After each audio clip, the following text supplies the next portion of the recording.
Le panneau de chantier relatif à l'exécution des travaux sur la route d'Nkolmeseng est désormais lui aussi rouge de poussière.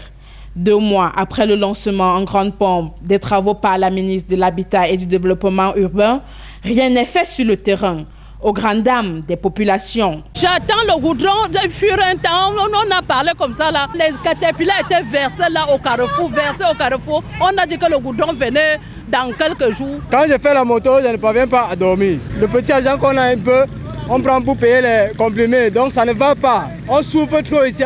Face à la déception, certains habitants assurent même avoir été floués par le gouvernement. Bon, ils ont arrosé autour 1 ou 2 fois, c'était fini.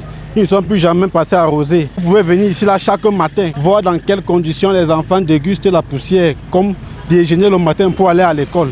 Si une partie des habitants de Nkolmeseng a perdu confiance, une autre garde résolument la foi. Au total, dans 2 semaines, on va lancer les travaux ici. Ça va aller, puisqu'on est tenté de payer les gens. Ce vent d'optimisme a conduit certains à entamer les casses nécessaires avant le début effectif du chantier de cette route, après avoir perçu leurs indemnisations. J'ai cassé parce qu'il ne fallait pas attendre que la mairie vienne me bousculer. La mairie m'avait déjà donné mon dû.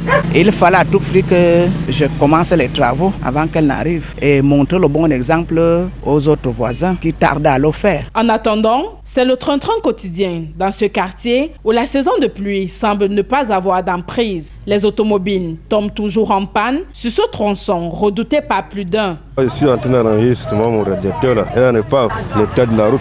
On ne laisse pas. La route vraiment, nous attendons le moment. Le moment qu'on nous a promis, on nous a dit que la route d'Ambito va se réaliser, mais on supporte encore. Telle qu'elle est comme ça. Nos voitures s'abîment tout le temps. Par rapport à ça, mais on supporte. Et on a trop de problèmes de tracasserie. On ne fait que leur donner l'espoir que la route va aller.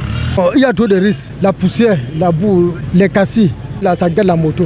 Et la poussière même, ça nous donne la maladie. Les commerçants, de leur côté, ont toujours maille à partir avec la poussière. Je mets ma marchandise propre, quelques minutes, ma marchandise est devenue la boue, sale. Les gens ne payent pas comme il se doit. Rendez Nkolmeseng aussi, les gens de Nkolmeseng à l'aise. Quel client va venir se fumer dans un endroit aussi poussiéreux? Travailler avec la poussière ici en Nkolmeseng, ce n'est pas chose évidente. Vous voyez, on est obligé de couvrir un peu tout. Les denrées déjà qui ont des emballages comme les biscuits, vous êtes obligé de les empaqueter, sinon vous remettez à un client et avec la poussière, il peut refuser. Pour l'heure, loin des promesses enthousiastes de Célestine Ketcha-Courtes et de sa suite, le 17 août dernier, à l'occasion du lancement officiel de ce chantier, la vie suit son cours dans les meilleures des rues poussiéreuses de Nkolmeseng.